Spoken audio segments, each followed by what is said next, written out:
Hörmətli izləyicilər, 3 iyun tarixini yaşayırıq və bir son dəqiqə məlumatını diqqətinizə çatdırmaq istəyirəm. Belə ki, məcburi köçkün statusu qanunvericilik çərçivəsində yenidən tənzimlənir.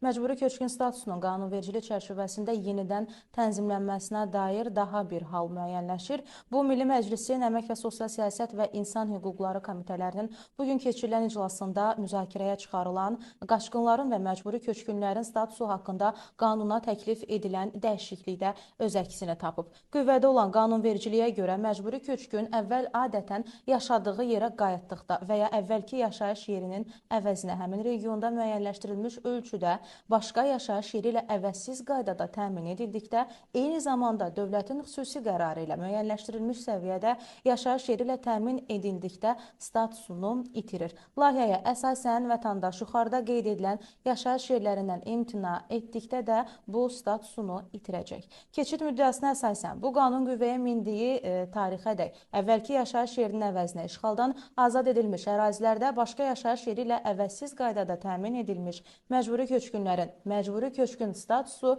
bu qanun qüvvəyə mindiyi tarixdən bitir.